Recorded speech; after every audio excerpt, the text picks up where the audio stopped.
Mbrëmja në fshat, me hapa të lehtë dhe qetas.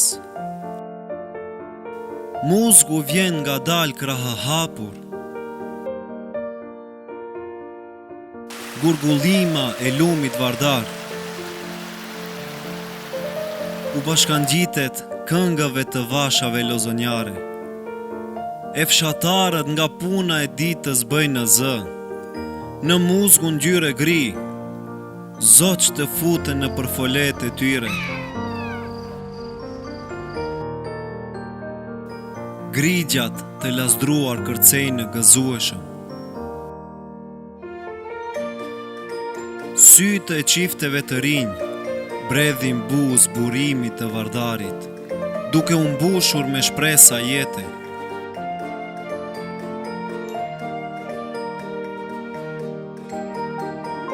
Fshati qarkullon freskia.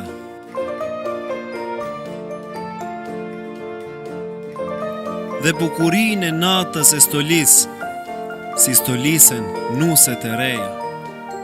Se imazhet e ditës së nesërme, buzagas të sjellin harmonin njerëzore dhe mrekullit e jetës idilike fshatare.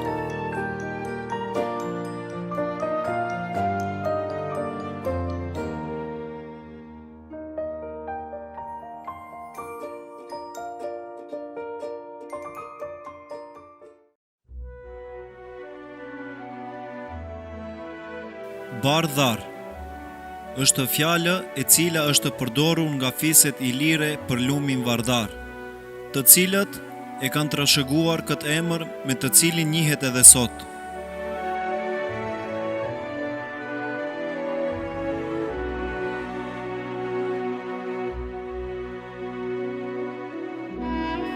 Aksios, tjetër emër me të cilin njihet vardari në librat dhe hartat antike.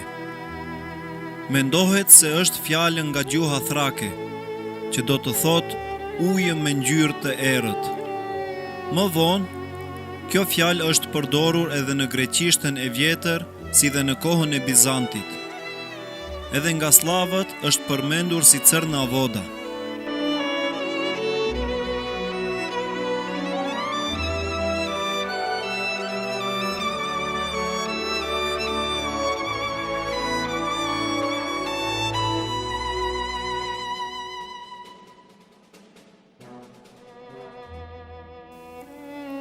Hapësira e pollogut në antikitet ka qenë e banuar nga fiset ilire, por përgjatë historisë ka pasur pushtues të ndryshëm, por edhe hulumtues të cilët kanë lënë shumë toponime.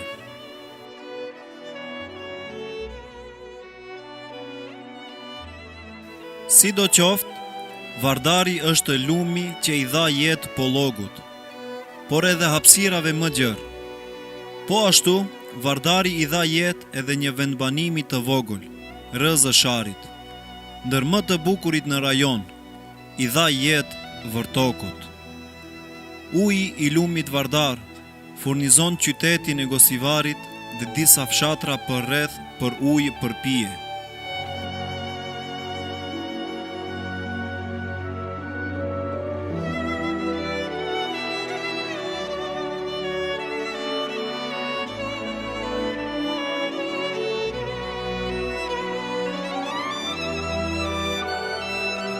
Në lumin vardar, gjatë vizitës ju mund të shprehni një dëshirë dhe të hudhni një monedhë.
Tetovës, në kuadër të perandorisë osmane. Në kohën e mbretërisë jugoslave, Vërtoku ka qenë komunë, nën administrimin e së cilës kanë qenë fshati Raven, Peçkov dhe Mirdit. Fshati Mirdit deri vonë është llogaritur pjesë e Vërtokut, si dhe banorët e Mirditës në dokumentacione adresën e kanë pasur Vërtok. Me ndarjen territoriale të vitit 1996, ky fshat u shpall komunë më vete, në kuadër të së cilës u futën edhe fshatrat si Raveni, Reçani, Peçkova, Jellovca e epërme dhe e poshtme, Zdunja dhe Leshnica. Komuna e Vërtokut ishte jetë shkurte, ku në vitin 2004, pas decentralizimit, Vërtoku me të gjithë fshatrat përreth u bën pjesë e komunës së Gostivarit.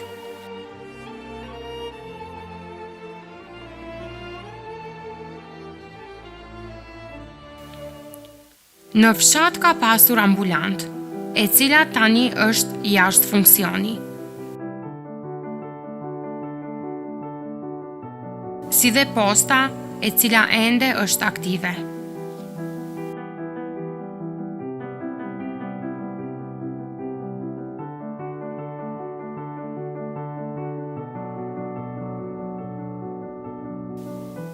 Sipas entit të statistikës së Republikës së Maqedonisë, në vitin 2002, në Vërtok janë regjistruar 1127 banor, në 242 familje, të cilët sipas përkatësisë kombëtare, 846 janë deklaruar shqiptar, 227 maqedonas, 2 serb dhe 2 të tjerë. Vlen të ceket një fakt se përgjatë gjithë historisë, Vërtoku çdo herë ka qenë i banuar me shqiptar dhe musliman. Ajo që pretendojnë autorë maqedonas apo media të ndryshme nacionaliste se shqiptarët janë të ardhur në këtë fshat, apo në përgjithësi kjo gjë thuhet për të gjithë shqiptarët në Maqedoni, nuk mban. Për këtë gjë ka boll fakte historike, të cilat e dëshmojnë se shqiptarët janë autokton në këto treva, por që në periudha të ndryshme kohore kanë bashkjetuar me fise dhe nacionalitete të tjera, siç janë maqedonasit.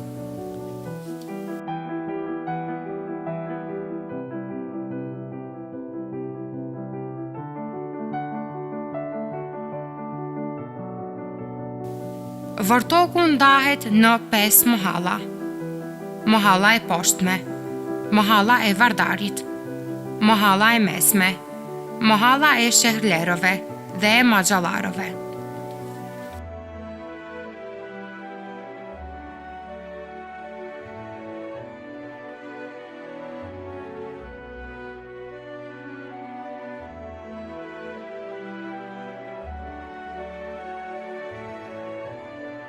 Vendbanimi ka funksion buqësor dhe pylltar. Fusha e Vërtokut dallohet sipas këtyre toponimeve: Selishte, Llaka, Fusha e epërme, Krasta dhe Obllaçet. Struktura agrare në hektar është me savion. Tokë pjellore 235 hektar, kullota 127 hektar dhe pyje 622 hektar, gjithsej 984 hektar.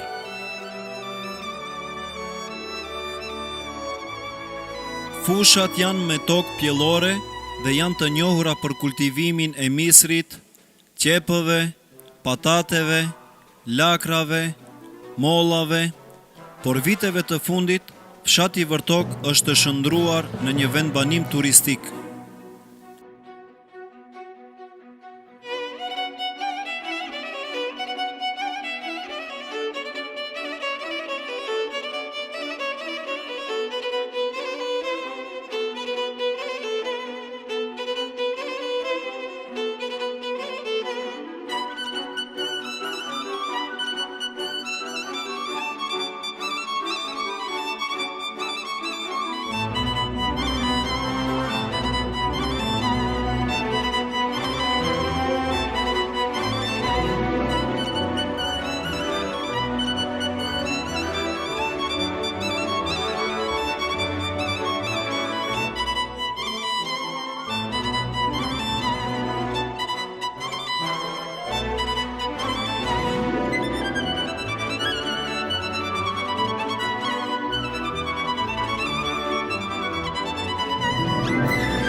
Vërtoku mund të jetë ndër fshatrat e rrallë në Maqedoni që vizitohet gjatë tërë vitit nga turistë të vendit dhe të huaj.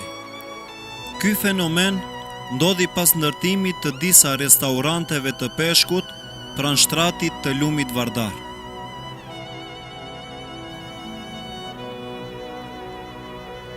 Gjë që vazhdon edhe më shumë të zhvillohet dhe të ofrohet peshk cilësor dhe shumë të shijshëm.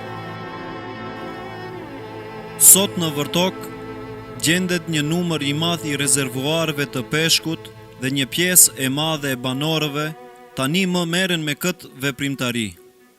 Kjo fal ujit të lumit Vardar, por edhe ujit të Mellcës, e cila është degë e Vardarit.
Lloji i peshkut i cili kultivohet nëpër këta rezervuare është trofta e Vardarit dhe ajo e Kalifornisë.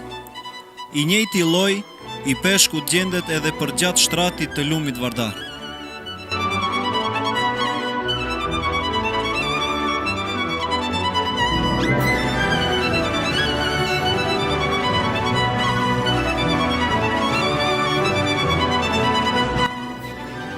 Vërtoku sot vizitohet edhe nga nxënës të shkollave, për shkak të burimit të Vardarit dhe hidrocentralit të Vërtokut.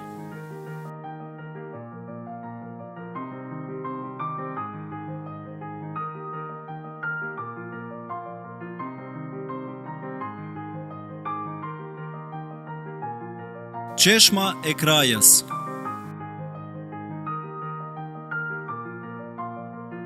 Ky burim uji ka marrë emrin për shkak se gjendet në afërsi të shtëpisë së Krajës.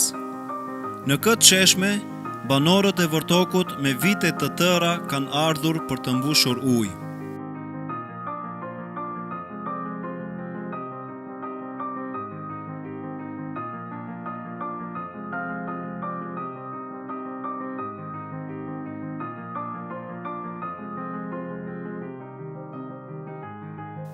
Emër tjetër që mbahet mend nga vërtokasit është edhe Valevica.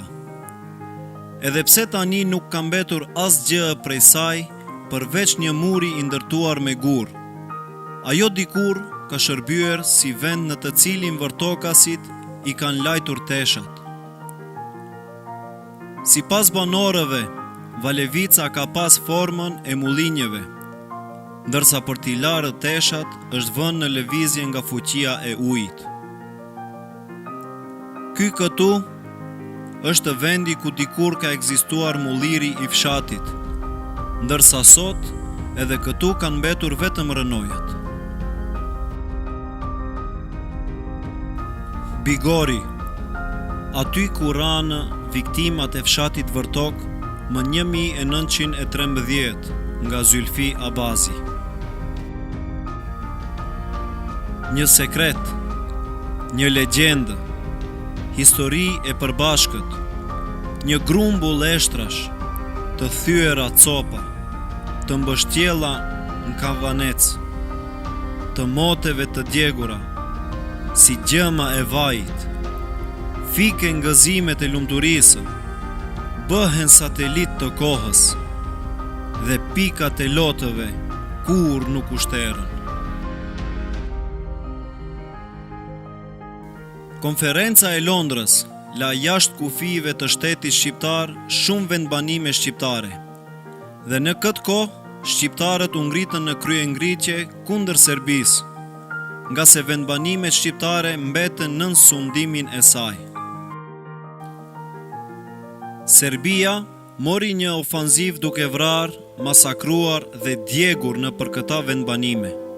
Po kështu edhe fshati Vërtok nuk u kursye nga mësymja e ushtrisë serbe. Ushtria serbe dhe çetnikët e saj shumë keq u sollën me ata fshatar që kishin dhënë ndihmë kryengritësve shqiptar. Ushtria çetniko-serbe dogji fshatin e më së shumti pësoj e ashtu quajtura Mahalla e Shehilerve, ku u vranë 18 vetë.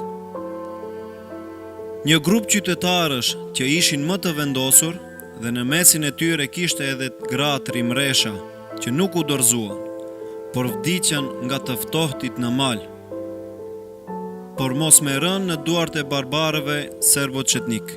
Këto ngjarje edhe sot të kësaj dite janë në kujtesën e shqiptarëve të Vërtokut dhe përcjellin brez pas brezi se si të paret e tyre janë masakruar.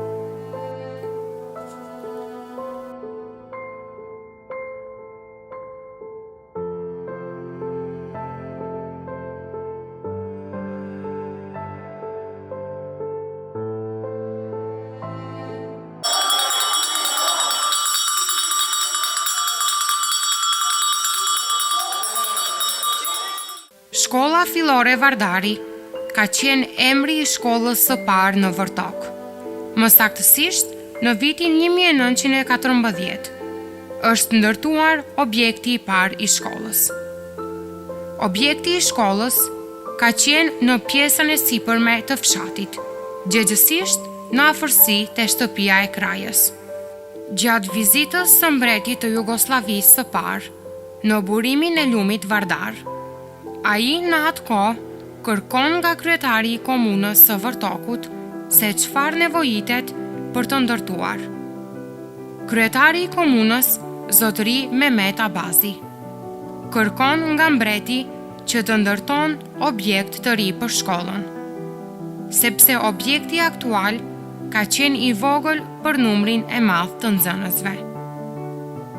Gjatë vizitës që i bën burimit të Vardarit, ai sheh vendin përreth dhe cakton tokën se ku do të ndërtohet objekti i ri. Njëkohësisht, objekti i dytë i shkollës, i cili është ndërtuar në vitin 1926. Sipas Zylfi Abazit, shkrimtar dhe mësimdhënës i gjuhës shqipe, gjatë vitit 1951-52, shkolla e Vërtokut bëhet me shkollim 8 vjeçar. Njëherët është edhe shkolla e parë 8 vjeçare në rrethin e Gostivarit. Deri në këtë kohë, shkollimi ka qenë deri në klasë të 4. Një fotografi është sa 1000 fjalë.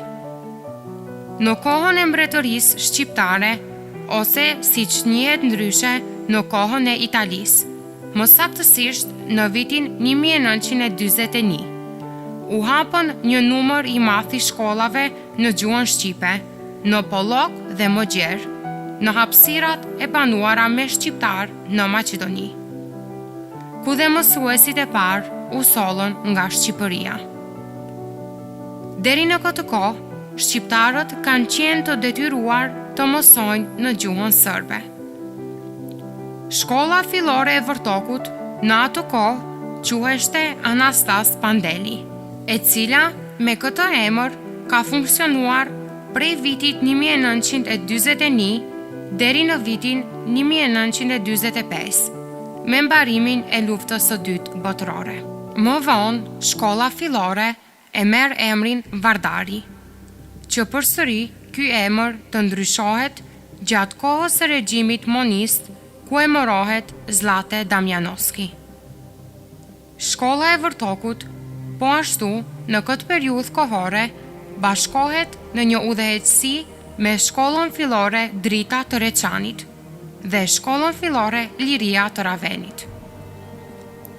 Shkolla e Vërtokut është shkollë qendrore, kurse shkolla e Ravenit dhe Reçanit janë periferike.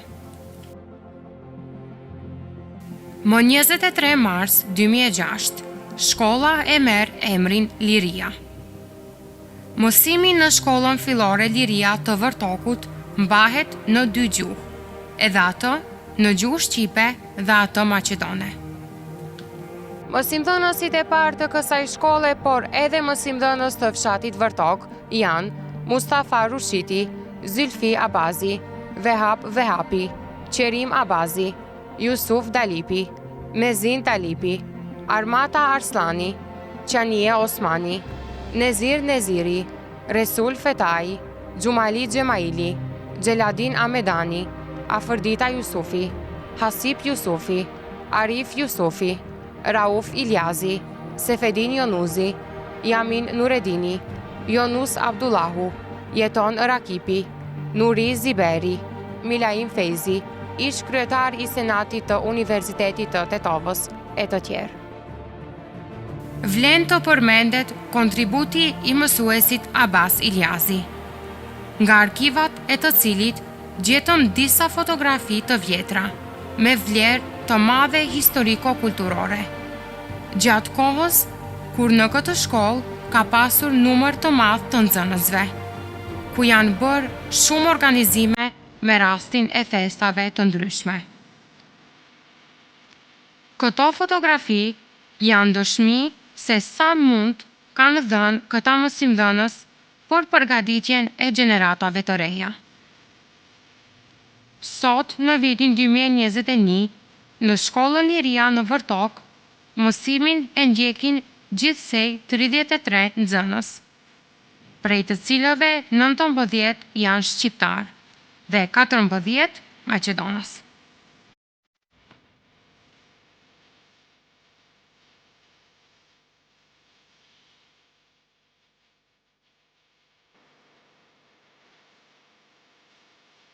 Gjemail Gjemaili, një personalitet që vjen nga fshati Vërtok.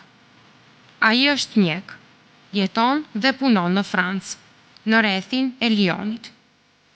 Mjeku Gjemaili është i njohur për kontributin e tij, duke ndihmuar shqiptarët, si ato të cilët jetojnë në Francë, por edhe ndihmes të madhe ka dhënë edhe për shqiptarët në Shqipëri, Kosovë dhe Maqedoni. Ka qenë antar dhe aktivist i disa shoqatave të shqiptarëve në Francë, të cilët kanë dhuruar ilaçe, barna dhe aparate shëndetësore. Xhamia e parë është ndërtuar në vitin 1906.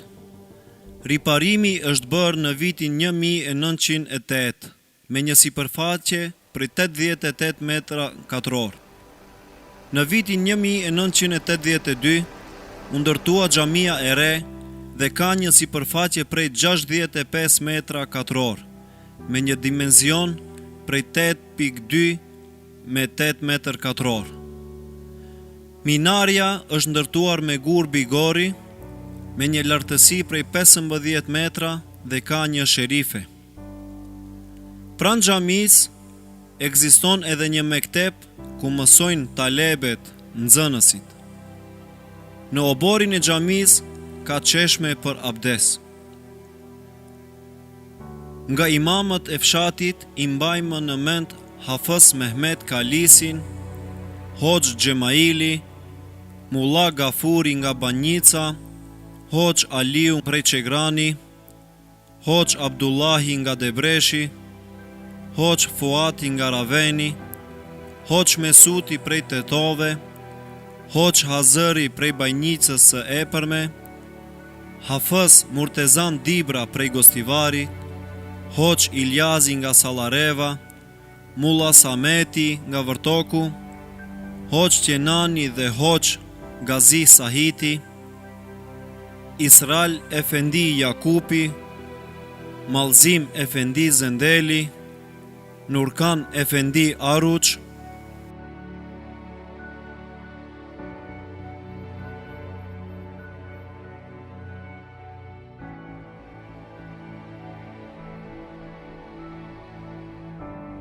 Allahu Gjeleshanu nderoft, Allahu Gjeleshanu u dhash të mira në këtë botë dhe miru ta kopshin në iftaret e tjera. Kjo tradit do të vazhdoj edhe më të qe dhe kam një porosi nga rinia e fshatit që mos lëvizni nga vendi, sepse edhe çaji edhe kafja do të jetë shoqëruese në këto tavolina. U bosh mirë.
Vakëfi i xhamisë ka një tokë për 1500 metra katror.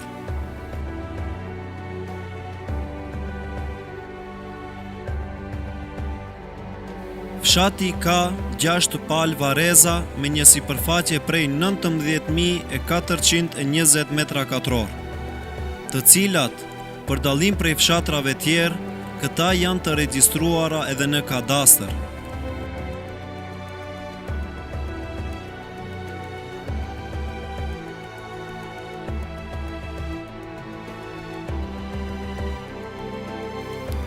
Teqja Bektashiane e Baba Xhaferit. Për këtë teqe të thuhet se është themeluar nga disa luftëtar nga Horosani i Azis. Objekte të tjera, të cilët kanë qenë në shërbim të banorëve, janë edhe hanet për buajtje dhe pushime lokale dhe për ibadete, tyrbe dhe varesa të vjetra, që ruhen sot e kësaj dite. Në vitin 2000 është bërë meremetimi i këtij tempulli fetar, ku ka marrë pamje krejt të re, me shije dhe estetik tërheqëse, sa që vërehet edhe prej së largu, nga magjistralja Gosivar-Ohër.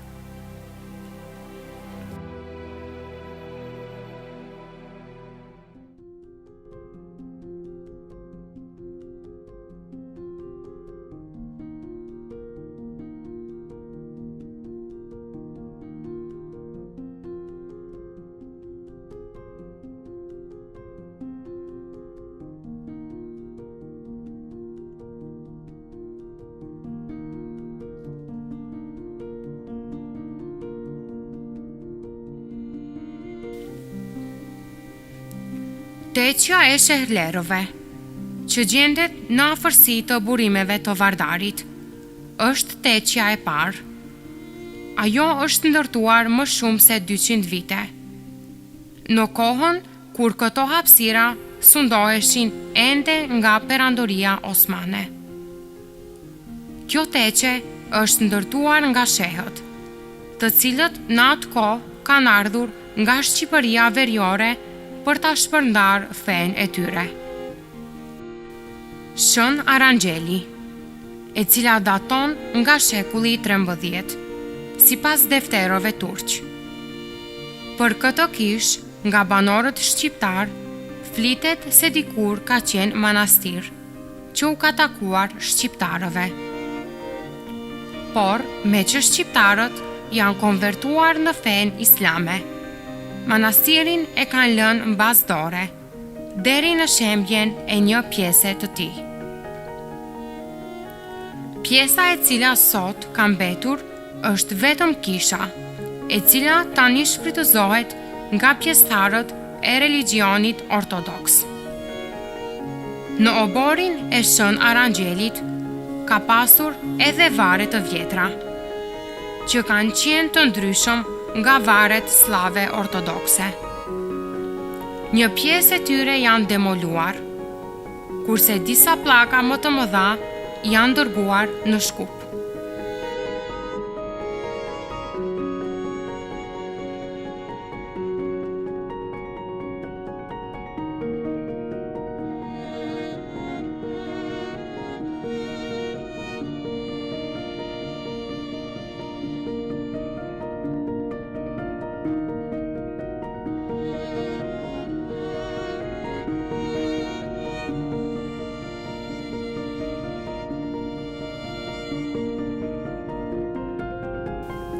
Kisha tjetër është Shën Mina, e cila gjendet në hyrje të fshatit, në anën e majtë.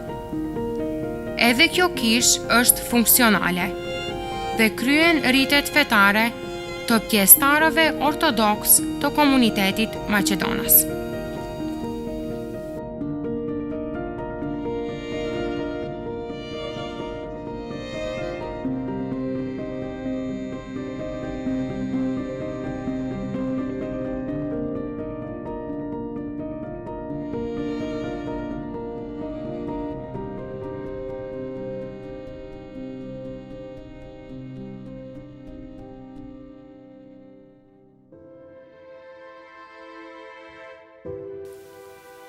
Guri motor e vëlla.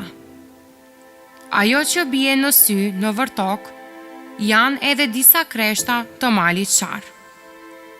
Malet e reja si pasoj e formimit të tyre kanë edhe numër të madh kreshtash. Por kreshtat e vërtokut janë ndryshe.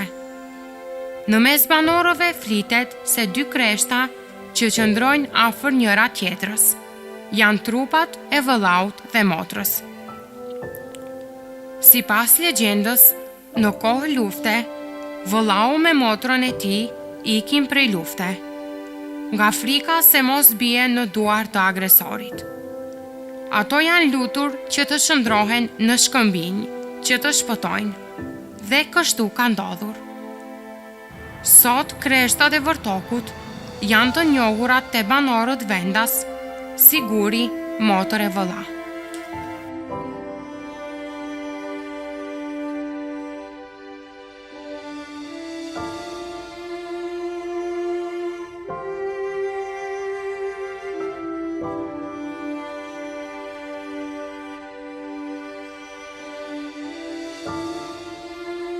Në Maqedoni, elektrifikimi filloi në fillim të shekullit të kaluar.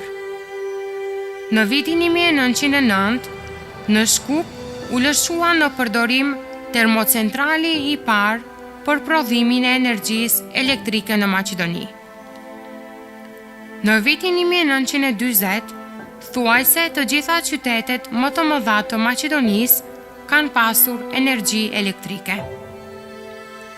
Në periudhën prej vitit 1946 deri në vitin 1970 janë ndërtuar dhe lëshuar në përdorim 7 hidrocentrale. Prej tyre, hidrocentrali më i madh është hidrocentrali i Vërtokut dhe është njëri nga hidrocentralet e të ashtu quajturit Pellgu të Mavrovës. Ky hidrocentral është njëri ndër më të rëndësishmit në Maqedoni. Është ndërtuar në brendësi të malit, në formë tuneli. Ndërtimi i hidrocentralit është bërë menjëherë mbas luftës së dytë botërore. Dhe ideja pse ky hidrocentral do të ndërtohet nën tokë ka qenë që të mos sulmohet në rast lufte. Ai ka kapacitet prej 165.5 MW. Përbohet nga 4 gjenerator të mëdhenj.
Klubi futbollistik Shkëndia dhe Klubi futbollistik Vardari.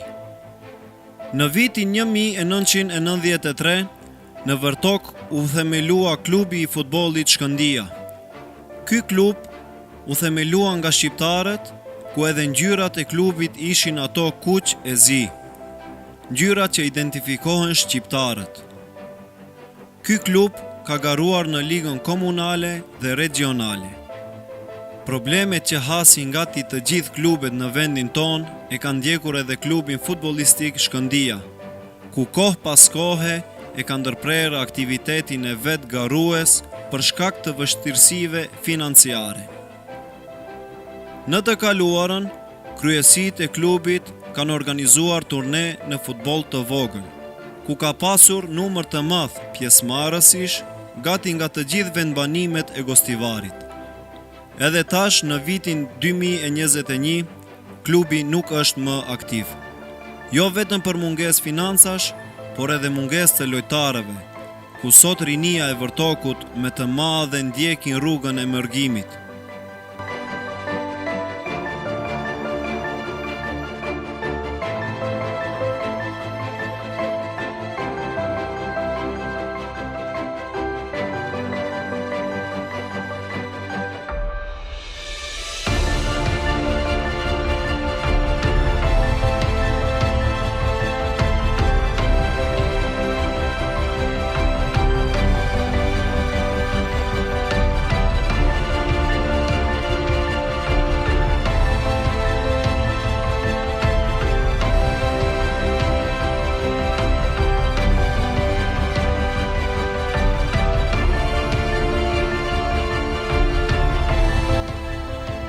Krejt çka ka mbetur nga klubi janë vetëm kujtimet e atyre që kanë qenë pjesë e tij dhe një transparent i varur në qendër të fshatit.